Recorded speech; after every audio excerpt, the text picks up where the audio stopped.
El día de hoy vamos a ver lo que son los ángulos de elevación. Te doy las buenas tardes y lo que es la bienvenida a una nueva jornada de clase. Vamos a ver lo que son los ángulos de elevación. Bueno, el ángulo de elevación no es más que el ángulo que se forma al nosotros observar un objeto que se encuentra en la parte superior de nuestra línea de visión. Ese es un ángulo de elevación. ¿Cómo así? Bueno, si nosotros nos paramos enfrente de una torre y observamos la cima, imagínense que esto que está aquí es una persona. Bueno, este trípode es una persona. Bueno, la persona observa la torre y forma una línea de visión con esta línea de acá abajo paralela. Este ángulo que se forma entre la línea de visión y la línea horizontal se llama ángulo de elevación. Se preguntarán para qué o para qué sirve lo que son los ángulos de elevación. Bueno, el ángulo de elevación es muy importante porque sobre todo para el área, todo lo que tenga que ver con arquitectura y dibujo lineal, porque la inclinación en arquitectura es como si es lo que va a decidir si un edificio se mantiene en pie o se cae. Tan sencillo como eso. Imagínense que ustedes hagan un edificio que tenga que tener una inclinación un edificio, imagínense que tenga que tener una inclinación de 90 grados, o sea, debe tener una inclinación de 90 grados, el tipo escuadra, y tengo 88 grados, y inmediatamente, quizás en los 4 primeros pisos no se caiga, pero cuando le pongan el quinto, va a irse hacia abajo de picada. Entonces, es importante ver cuáles son los ángulos de elevación y de presión. Por ahí un chico me decía, profe, el trimestre pasado, profe, el ángulo de elevación siempre tiene que ser menor a 90 grados o puede ser un ángulo de 90 grados. A ver, y les pregunto a ustedes, ¿qué ustedes opinan? ¿Creen que esta línea de visión puede llegar a ser una línea de 90 grados? Ah, sí. ¿Por qué? A ver, Bueno, básicamente solo habría que mirar más hacia arriba. exacto. Si yo miro un objeto que está específicamente arriba de mí, o sea, arriba de mi cabeza, de lo que es mi cabeza, o arriba de mí, ahí estoy formando un ángulo de una línea de visión o un ángulo de elevación de 90 grados. ¿Por qué? Porque yo tengo, imagínense que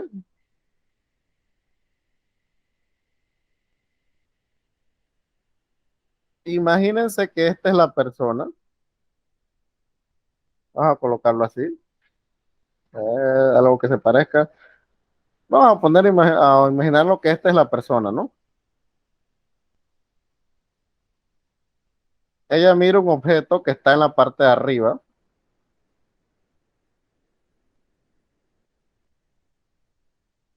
Estoy insertando más o menos aquí lo que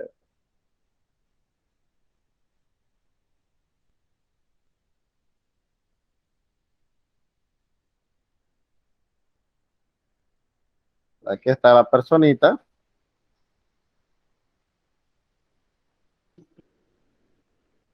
Vamos a suponer que ella quiere observar una forma que está o un corazón que está en la parte de arriba. Como dice nuestro compañero, si yo llego a observar eso que está en la parte de arriba, que está arriba de mí, mi línea de visión ya va a ser de 90 grados. O sea que ella sí puede ser de 90 grados. ¿Por qué? Porque yo estoy observando algo que está específicamente arriba de mí.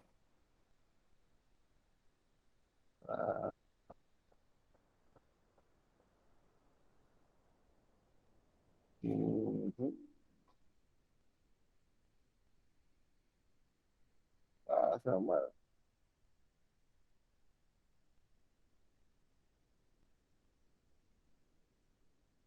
Siempre que yo miro algo que está específicamente arriba de mí, estoy formando un ángulo de 90 grados. Estoy formando un ángulo de 90 grados con respecto a la horizontal. Es por eso que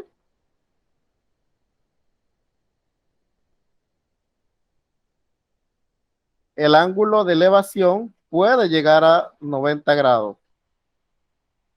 ¿Qué es lo que el ángulo? Ahora, otra pregunta que me hacen los chicos, me dicen, profe, ¿el ángulo de elevación puede medir 0 grados? ¿Ustedes qué opinan?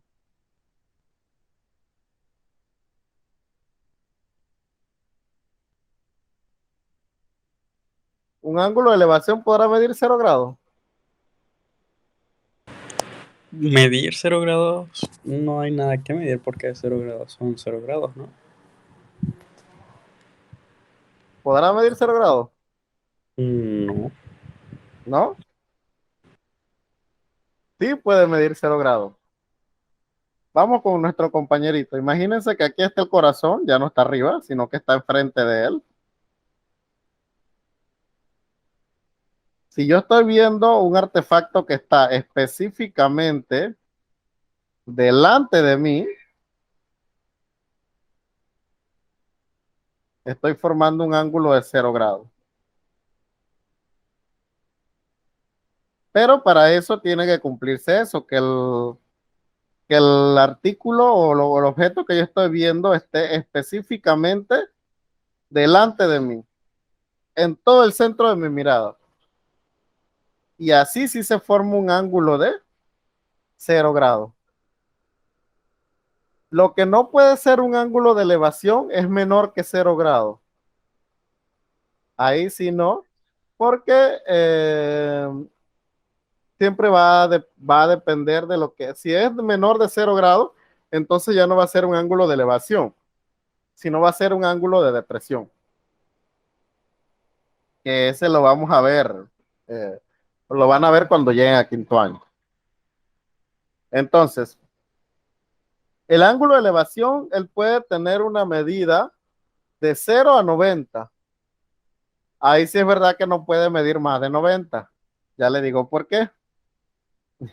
Imagínense que este es el corazón, vamos a ponerlo por acá, y que nuestro compañero quiera mirar el corazón así. ¿Podría hacerlo?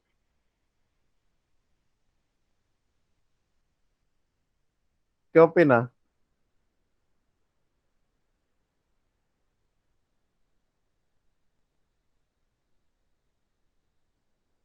¿Se puede mirar algo así más de 90 grados? A ver, Desde la, opina. desde la posición en la que él está, no, pero sí se viera así.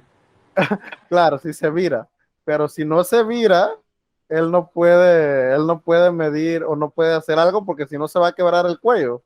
Entonces, un ángulo de elevación no puede medir más de 90 grados. Él tiene que estar entre 0 y 90.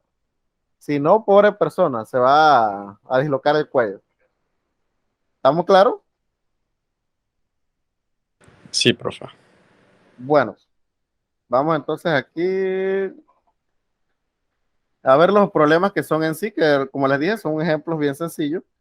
Estas son las fórmulas. Les voy a dar sí un ratito para que le tomen capture.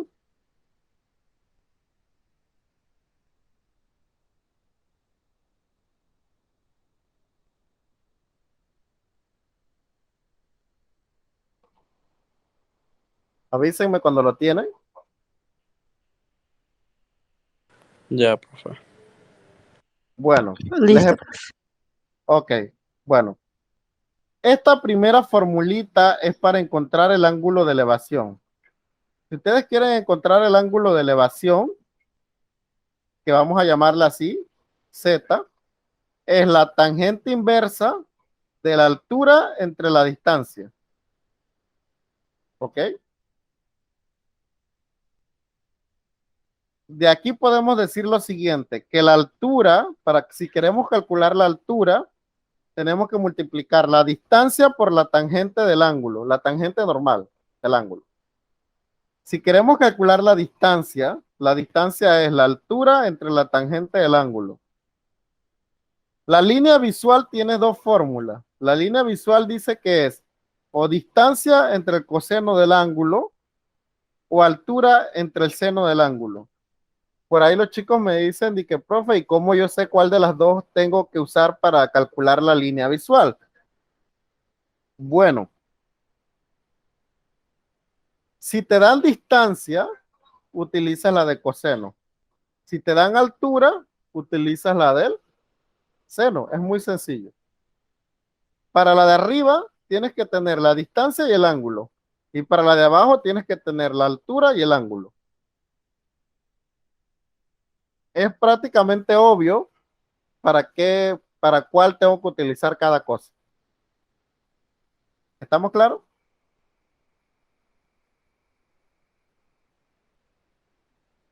¿Preguntas sobre la fórmula? ¿Lo puedes repetir?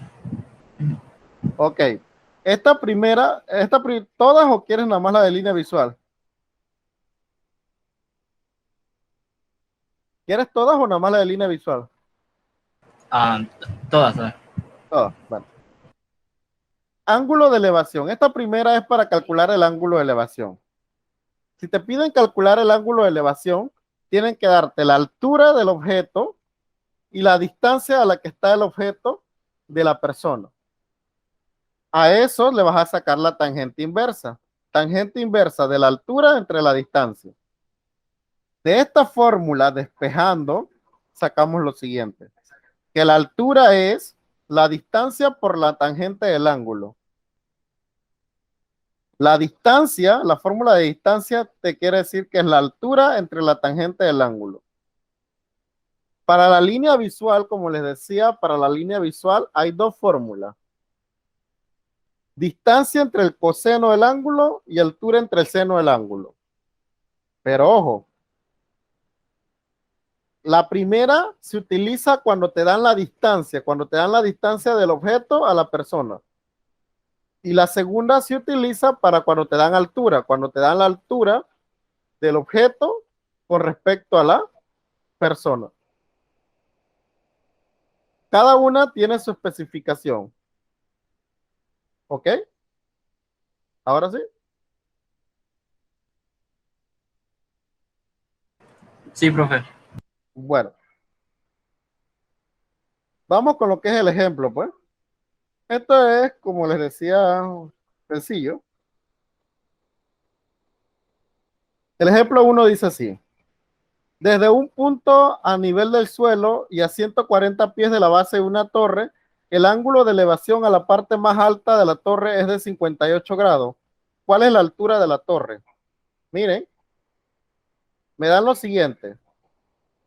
Me dan el ángulo de elevación, que es de 58 grados. Me dan la distancia del objeto a la base de la torre. La distancia está de aquí, que es de 140 pies. Y me dicen que calcule la altura de la torre. La fórmula para calcular la altura es distancia por la tangente del ángulo. ¿Ves? Entonces, aquí está, distancia por la tangente del ángulo. La distancia, que es 140, por la tangente del ángulo, que es 58 grados. Esto va a ser igual a la distancia, que es 140, y acá la tangente del ángulo. A ver, ¿cuánto es la tangente de 58? ¿Quién me dice? 4 cifras después del punto.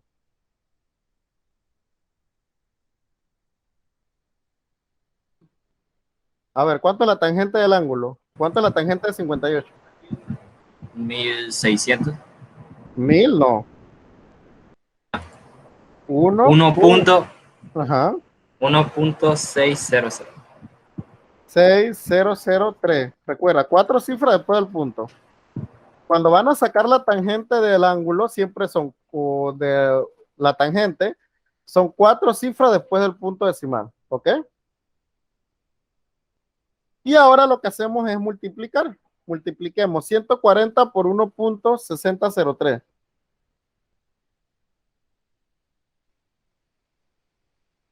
¿Cuánto da?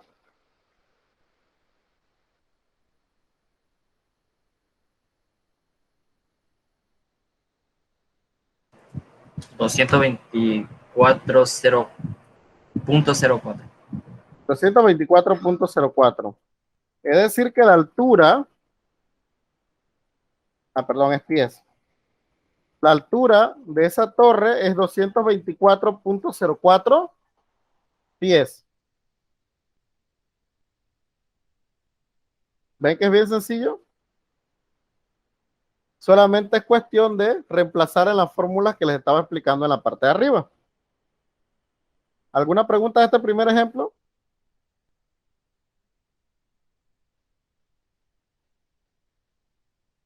No, profesor.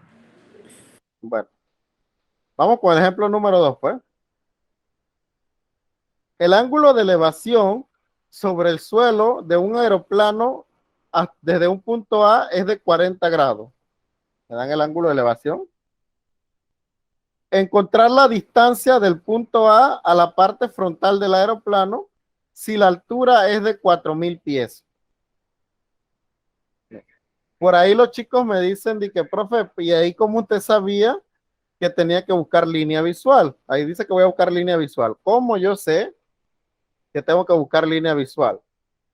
Porque si ustedes pueden darse cuenta, como les dije ahorita, que estábamos explicando, la línea visual es la línea diagonal que corta y que va desde el punto dado a la parte frontal, ya sea de la persona o del objeto que se está viendo. Entonces, esta línea cruzada, que en el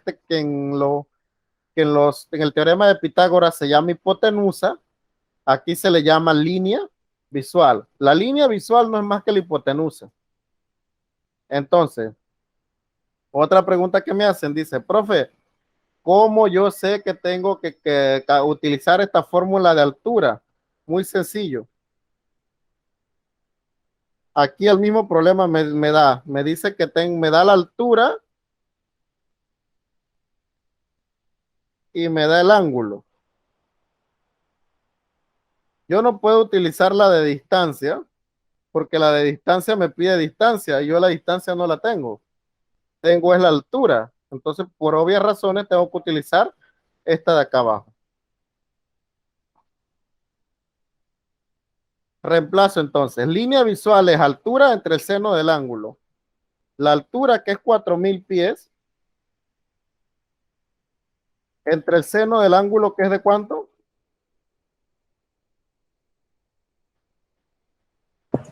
40. 40. Aquí sería 4.000. El seno de 40, ¿cuánto es?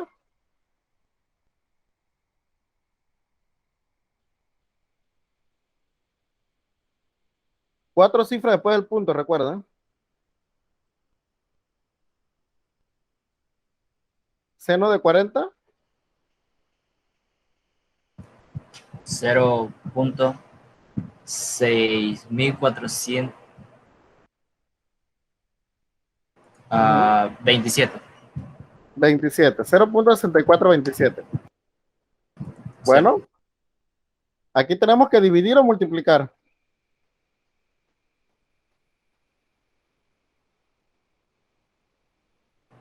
Dividir. Dividir, pues. Dividamos, pues. 4.000 entre 0.6427. ¿Cuánto nos da?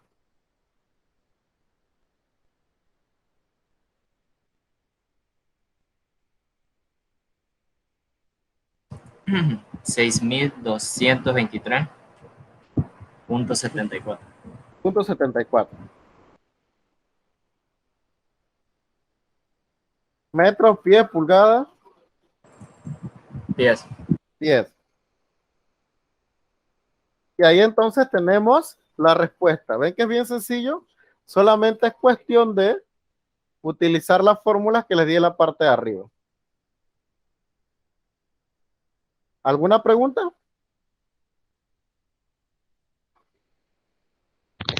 Profe, ¿cómo saco el 0.6427, profe? ¿Cómo lo saco en la calculadora? No entiendo. Ah, ok. Aprietas la tecla que dice sin y le pones 40 y le pones igual.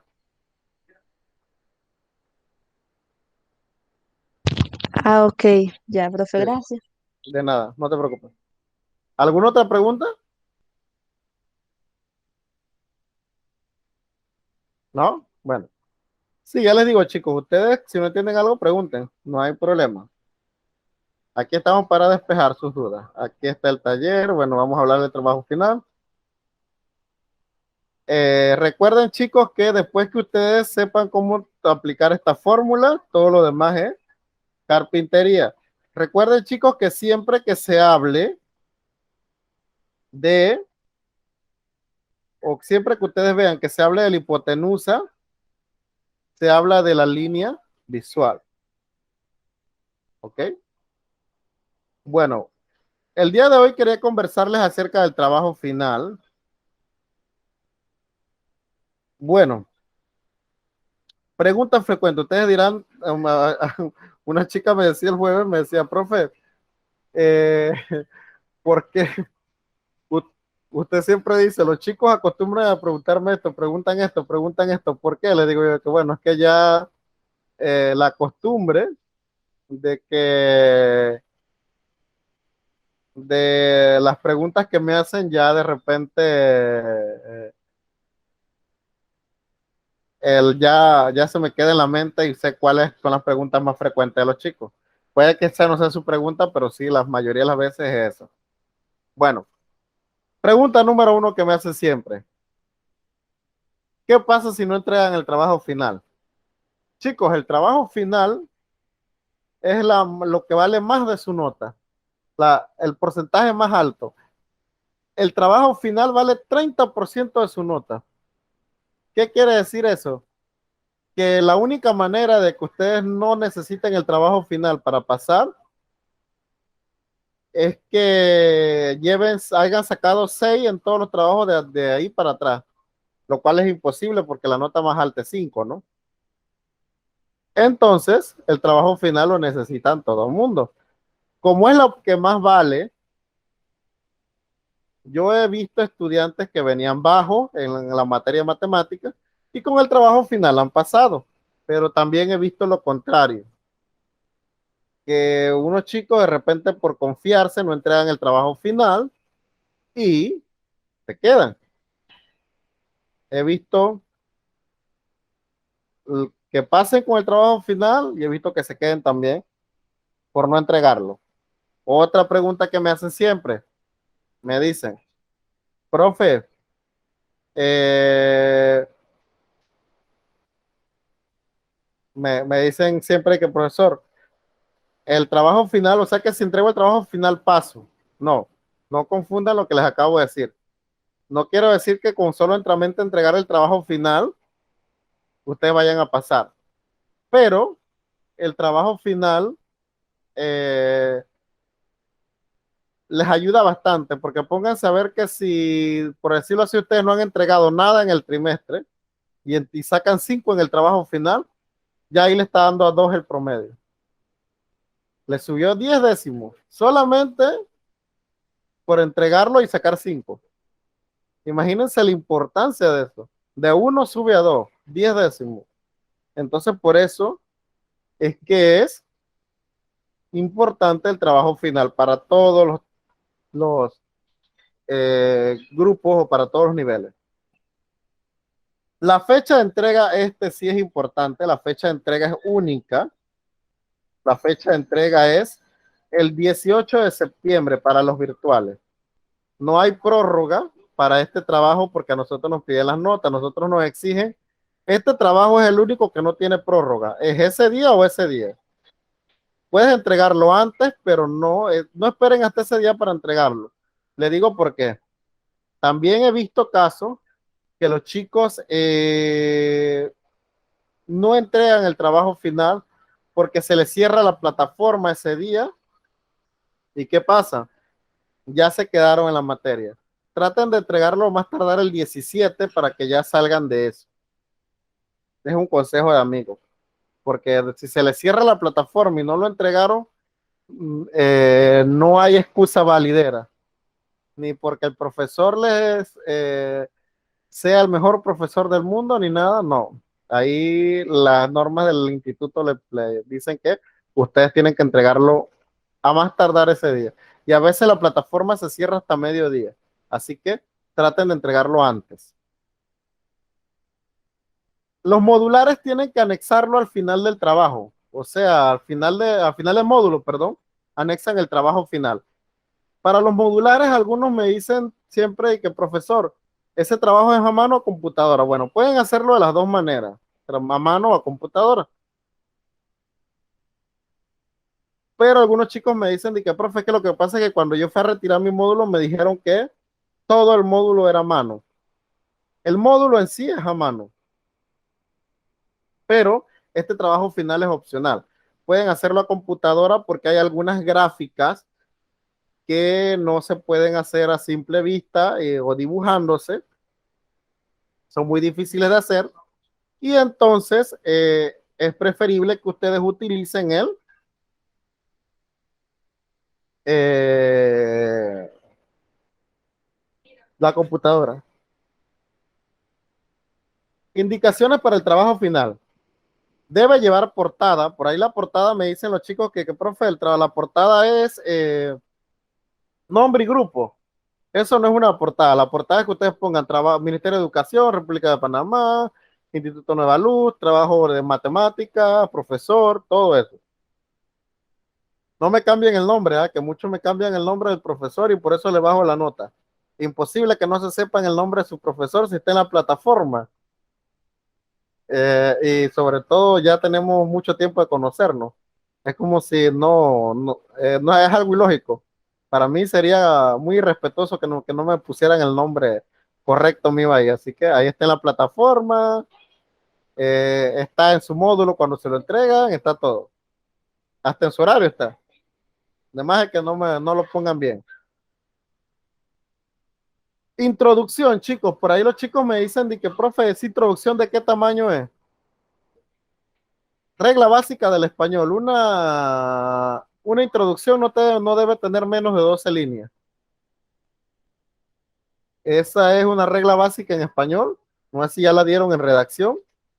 Una introducción no debe tener menos de 12 líneas. Ilustraciones de los temas dados. Bueno, ya saben que deben ilustrarlos, como ahorita les voy a decir. Dos conclusiones. Por ahí los chicos me dicen que esas conclusiones, ¿cómo son? Bueno, ya les digo. No me vayan a poner de que yo considero que las gráficas estadísticas son importantes. Eso no es una conclusión. Una conclusión es las gráficas estadísticas son importantes en la vida diaria por esto, esto, esto y esto. Por esto, esto y esto, esto. Con sus palabras. Quiero que ustedes se expresen. Otra parte importante, no preste su trabajo a ningún compañero, pues de los trabajos que sean idénticos en varios aspectos, ambos serán evaluados con uno. No caigan en eso porque el trimestre pasado hubo dos chicos que se quedaron por eso, por estarse prestando el trabajo. Es mejor que digan que ustedes son un mal compañero y no le quisieron prestar el trabajo, a que ustedes se vayan a quedar por ese compañero y créanme que ese compañero no le va a pagar la matrícula, ni tampoco les va a pagar las mensualidades. Y créanme que si Pedro y María tienen el mismo trabajo, aunque Pedro se quiera sacrificar por María y me diga que profesor, yo soy Pedro y yo me copié el trabajo de María, María me lo prestó, póngale la nota a ella, a mí póngame el 1, no. Lastimosamente tengo que ponerle el 1 a los dos, a uno por prestarlo y al otro por copiarse, a los dos. Porque cuando es copia se le pone el 1 a los dos. Regla del Ministerio de Educación. En resumen, no presten su trabajo. Por ahí los chicos me dicen de que, profe, y si casualmente lo investigaron todo en las mismas páginas web, es imposible. Ya les digo por qué.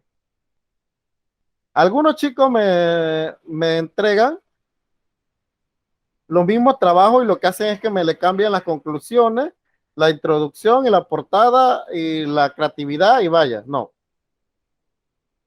Es imposible, miren aquí cuántos tipos de gráficas estadísticas ustedes tienen. 2, 4, 6, 8. Es imposible que el chico tenga la misma definición, los mismos ejemplos para todo ese tipo de gráficas, eh, la misma aplicación, es algo imposible. Eh, muy, muy difícil. Es como tratar de pasar un elefante por el hilo, por el ojo de una aguja. Imposible. Tendría que ser mucha, mucha casualidad. Y yo no creo en las casualidades. Prefiero poner uno. Así que no me presten su trabajo.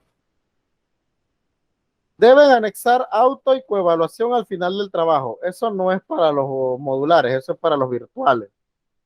Los modulares, ellos tienen en su módulo su auto y su coevaluación. Los virtuales son los que tienen que anexar la auto y la coevaluación al final del módulo. Al final del trabajo, perdón. Bueno, el trabajo escrito es sobre los tipos de gráficas estadísticas. Ese es el título del trabajo. ¿Qué son gráficas estadísticas? Esa es una pregunta, ustedes la deben de investigar. ¿Para qué son útiles las gráficas estadísticas también? Miren lo que dice el siguiente parámetro. Para cada uno de los siguientes tipos de gráficas estadísticas, coloque su definición, ejemplo y su aplicación a problemas de la vida diaria. Bueno, yo en lo personal les voy a explicar una de esas tipos de gráficas y les voy a decir cómo tienen que hacer el trabajo final. Bueno, vamos a irnos por acá.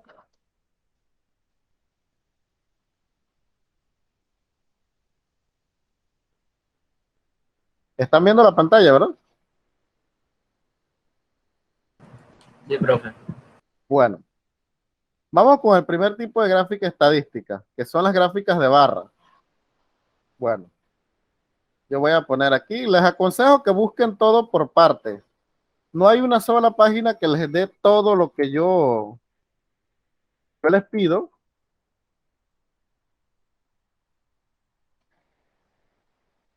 Ahí los chicos lo que hacen es que lo primero que les aparece en las páginas web, eso es lo primero que copian, y no, ni siquiera se fijan si es lo que yo estoy pidiendo. Si ese trabajo tiene más de lo que yo estoy pidiendo, les bajo punto, porque quiere decir que no leyeron y no están siguiendo indicaciones. Si tiene menos de lo que yo pido, también le bajo punto, porque quiere decir que no leyeron, no están siguiendo indicaciones. ¿Qué les aconsejo? Que vayan buscando cada cosa por separado. De las gráficas de barra, ¿qué me piden? Me piden primero la definición. Yo coloco aquí gráficas de barra, definición. Y aquí tiene la definición. ¿Qué es un gráfico de barra? Aquí tiene la definición. Algunas páginas se la presentan en 3 renglones, otras se las pueden expresar en un solo renglón. Eso, la definición va a depender de la página web donde la busquen. Aquí está la aplicación, miren, ¿ven? Esta página web, miren, no la había visto. Ella le presenta también la aplicación, ¿ven? Muchas se la presentan ahí mismo, otras no se las presentan. Es raro encontrar una página así. Ya tenemos la definición, ¿ven? Su aplicación a problemas de la vida diaria, aquí lo dice, lo que le subraya aquí. Bueno, me dicen ejemplos. Bueno, ¿qué es lo que yo tengo que hacer? Bueno, busco ejemplos.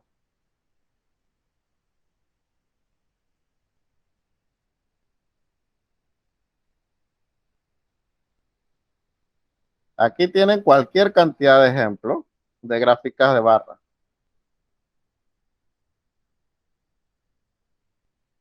¿Ven? Primero busqué la definición, luego busqué ejemplos. Miren, aquí están los ejemplos. Y viene la parte que le confunde a los chicos. La parte que me preguntan los chicos es que me dicen de que, profe, ¿y eso de aplicación a problemas de la vida diaria? Bueno, algunas páginas lo dan, pero en sí les voy a decir qué es lo que yo quiero que ustedes me pongan en aplicación de a problemas de la vida diaria. Yo quiero que ustedes me pongan dónde ustedes han visto ese tipo de gráficas estadísticas. A ver, ¿quién me dice? Olvídense de lo que dice arriba de colores preferidos y eso. ¿Dónde ustedes han visto este tipo de gráficas? A ver. ¿Quién me dice? Una parte donde la hayan visto. Y no me digan que nunca la han visto, En las noticias. ¿eh? En las noticias. ¿Para qué? A ver. Por el tiempo en que las vi, estaban haciendo rendición de cuentas de los casos de COVID. Exacto. Miren, ya ahí tienen una idea, ¿ven? Con ustedes solamente ver el tipo de gráficas estadísticas, ya ustedes inmediatamente pueden darse cuenta en dónde la han visto. Cuando no me vayan a decir de que, profe, como una chica que me escribió el trimestre pasado y me decía que, profe, esa gráfica de pictograma, el pictograma, dice que yo nunca he visto esa gráfica. Y yo me quedé como que, oh, nunca he visto un pictograma. Eso es muy raro porque el pictograma es el más común de todos. Bueno, eso es lo que yo quiero en aplicación de la vida diaria. Que ustedes me pongan dónde ustedes han visto ese tipo de gráfica o dónde se puede aplicar. ¿Dónde se puede aplicar? Como su compañero le dijo, las gráficas de barra se pueden aplicar en para expresar datos como las estadísticas de COVID que se presentan en las noticias, todo eso. ¿Ven? Ay, vamos. Por ahí un chico me decía que, profe, nos va a hacer todo el trabajo. No. Te voy a decir una última parte. Histograma. Un chico el trimestre pasado, en el ejemplo de histograma, me decía, profe, eh, yo no hice el histograma porque el histograma y las gráficas de barra son iguales. ¿Ustedes qué opinan? ¿Son iguales? ¿No se diferencian en nada?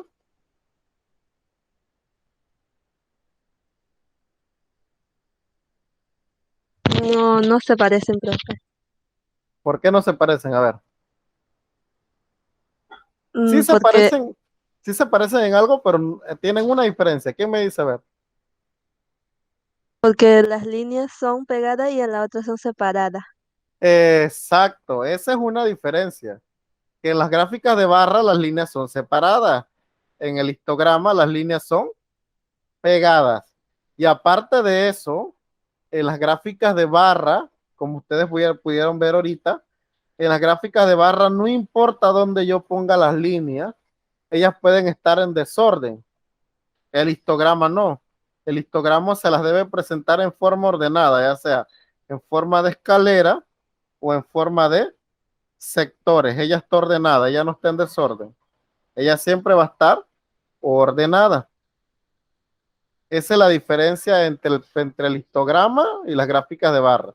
Tengan mucho cuidado con eso, ¿ah? Porque si no me ponen una de los tipos de gráfica que yo les estoy pidiendo ahí, está malo. Y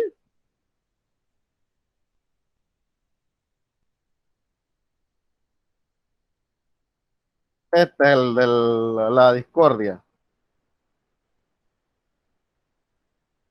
Dicen que nunca han visto un pictograma. Dice. ¿Alguna vez ustedes han visto un pictograma? ¿Qué opinan? Vamos a darle a clic a ese de los arbolitos.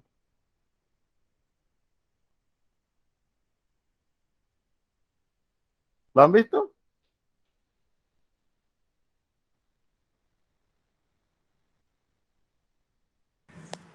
Creo que esos son los que se usan, por ejemplo, cuando van a tomar las medidas y fotos de los reos.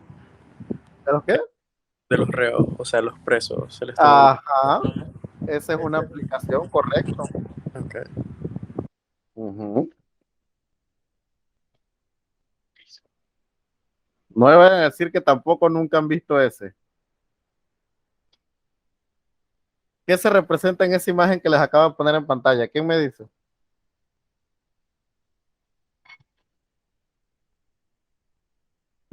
A mí me dice que allá hay un hotel. Ajá, correcto. Esto de la cucharita aquí, ¿qué me quiere decir? Que acá hay que...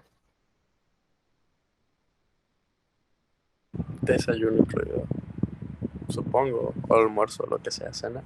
No, que hay Comedor. un restaurante, ¿no? Entonces, ¿dónde ustedes han visto ese tipo de señales de pictograma?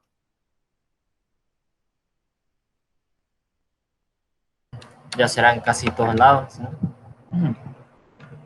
Ajá. Bueno, el pictograma más que todo, y se los digo ahorita, mira, le voy a soplar ahí para que no digan que uno es malo, que vean que sí soy yo a todo chévere, a todo gato. El pictograma, chicos, ustedes lo ven cuando van a buscar ustedes ven que cuando ustedes buscan en el GPS, van a buscar la ubicación de un lugar, ustedes ven que donde aparece un súper, le aparecen de que los dibujitos, donde aparece un restaurante, le aparece esto que está aquí. Si hay una calle, le aparece la callecita dibujada en lo que es Google Maps. Bueno, ese es un pictograma. Un pictograma le señala qué hay en ese lugar. Este, por ejemplo, ¿dónde vemos este? No me digan que nunca lo han visto porque ahí se verá que muero. ¿Dónde han visto este símbolo? A ver. En los baños públicos. Exacto, en los baños públicos. ¿Y qué significa ese símbolo? Un baño de hombres y baño de mujeres. Que baño de hombres y baño de mujeres. ¿Ven? Les digo porque una chica el trimestre pasado me dice que, profe, ese pictograma le da vuelta en la cabeza y le da vuelta en la cabeza. Y dice, no veo por dónde o dónde puedo aplicar ese pictograma. Y le digo yo, no puede ser, ¿nunca has visto un pictograma? Y me dice que no, profe, yo nunca he visto un pictograma. Le digo yo, no puede ser. Si el pictograma es el más común de todos los tipos de gráficas estadísticas.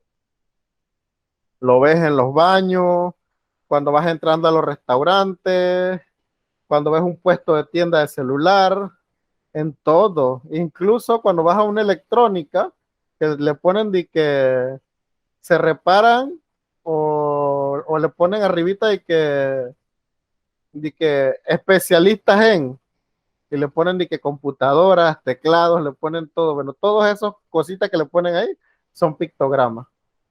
Y también en los juegos de historia. ¿En dónde? Los juegos con historia.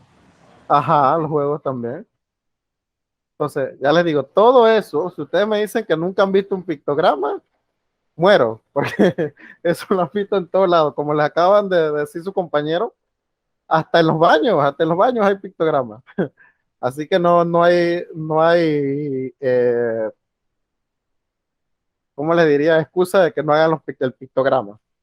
Vuelvo y repito, para cada tipo de gráfica de esta, asegúrense que tenga la definición, un ejemplo y su aplicación a problemas de la vida diaria. Esas son las tres cosas que quiero para cada uno de este tipo de gráficas. Quiero su definición, un ejemplo y su aplicación a problemas de la vida diaria. ¿Ok? En todo caso, si ustedes tienen alguna pregunta acerca de este trabajo final, ustedes me pueden consultar en el periodo de consulta, no hay ningún problema. Voy a explicarles rapidito aquí lo que es creatividad. Chicos, ahí en creatividad, para los virtuales, es ponerle o colocarles, hacer chulo el trabajo, pues. Por ejemplo, Aquí ustedes pueden ponerle color de página, pueden ponerle borde, el que ustedes quieran, hasta pueden personalizarlo.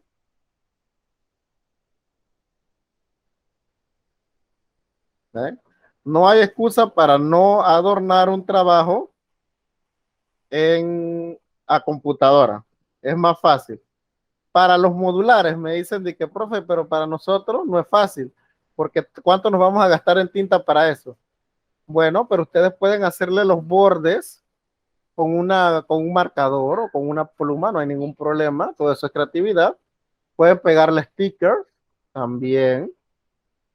Por ahí los chicos me dicen, profe, ese trabajo es tipo álbum. Eso depende de la creatividad de ustedes. Hay chicos que me lo han entregado tipo brochure, hay otros que me lo han entregado como un collage, hay otros que me lo han entregado como un álbum, eso depende de ustedes. Eso para mí es creatividad. Incluso hubo una chica de modular el trimestre pasado que me lo entregó en forma de una canastita. Era una canasta y donde se abría la canasta era como un acordeón y ahí iban los diferentes tipos de... Es una técnica de origami, yo la investigué, no me recuerdo ahorita mismo cómo se llama, pero sí, era como un acordeón y ahí estaba seccionado cada parte del trabajo. Excelente, hasta le dije que si me podía quedar con ese trabajo porque cuando entre a las clases presenciales lo voy a utilizar para que los chicos vean el ejemplo de un trabajo bonito. Ese o eso es lo que yo quiero para los modulares, ¿no? Los modulares tienen más opciones que incluso que los mismos virtuales. Aunque claro, si los virtuales los virtuales también, si ustedes conocen un programa para hacerlo, un chico me dijo que él conocía un programa para hacerlo tipo libreta, que yo sé cuál es, pero no se los voy a decir. Entonces, pueden hacerlo tipo libreta, no hay ningún problema, como si fuera un libro, tranquilo. Siempre y cuando que esté todo lo que yo quiero, todo lo demás es creatividad. ¿Quedamos claros entonces respecto a eso? Profe, yo tengo una pregunta. Es sobre anexar, sobre anexar los códigos y autoevaluación. Eso es para los virtuales. ¿Cómo sería? En el final de tu módulo, ¿Sí? módulo de 10 ciencias, ¿qué tal? Al final de tu módulo tú tienes la auto y la coevaluación.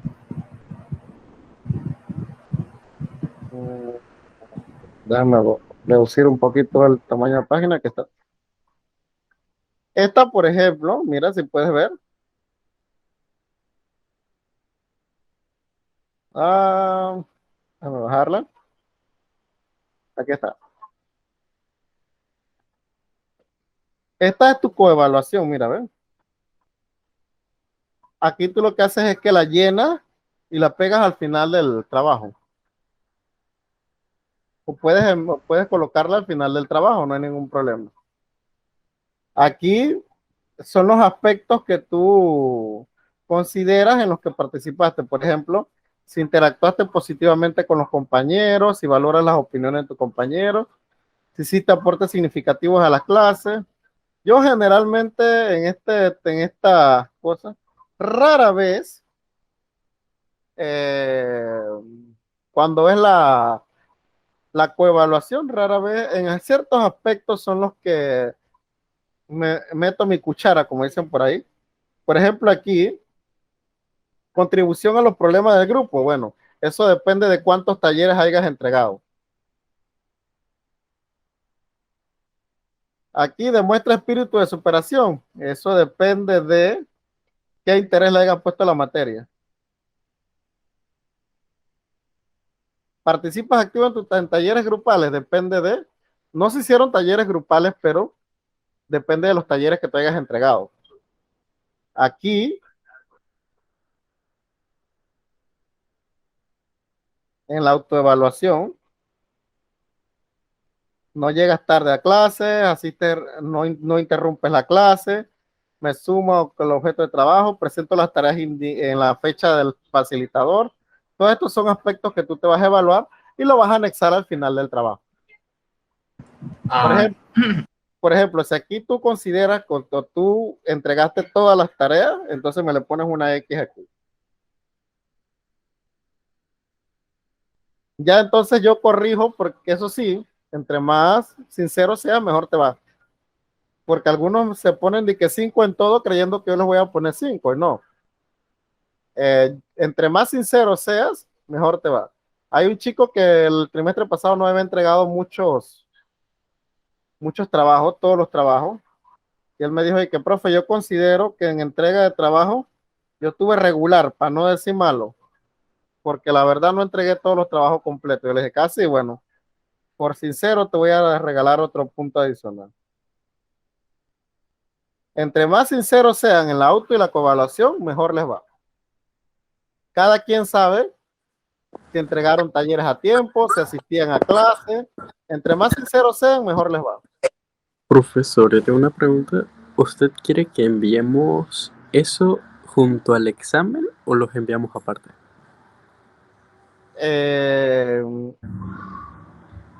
Puedes anexarlo. Si lo vas a hacer como un trabajo, puedes anexarlo a lo que es el trabajo. Si no, lo subes entonces como un archivo adicional. Ok, listo pues. profe, si eso Dígame. aparece, en el módulo que yo estoy, ya que yo lo revisé, respondo lo que debo responder, le tomo foto y tomo la foto de la coevaluación y la autoevaluación y lo mando junto al trabajo final Exacto, correcto, así mismo, en la plataforma. en la plataforma. Okay. Si lo quieres, si lo tienes así, sí, puedes tomarle foto, no hay ningún problema, puedes llenarlo ahí mismo. Algunos lo que hacen es que me lo piden me piden la auto y la coevaluación por computadora, para no anexar la imagen y esa cosa. Pero si quieres llenarla ahí mismo, claro, la llenas ahí mismo, le tomas foto con tu letra y listo, la anexas al trabajo y pare de contar.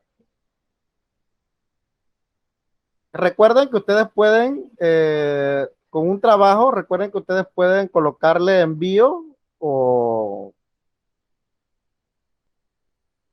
pueden, ¿cómo les diría? Anexarlo a lo que es la plataforma. Yo en lo personal les pongo, donde dice corrección, yo les corrijo todo, lo que es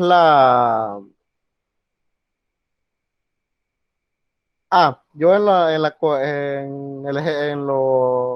los trabajos yo le pongo que les puse la autoevaluación, que les puse la coevaluación, por qué le bajé puntos, por qué le subí puntos, todo eso yo lo pongo para que de repente cualquier reclamo ustedes me puedan decir, profesor, usted me puso 4 en entrega de trabajo, si yo entregué todos mis trabajos, que estuvieran malos, ahí sí es verdad que no digo, pero yo los entregué todos a tiempo. Vale, es cierto, debía haberte puesto 5, cosas así.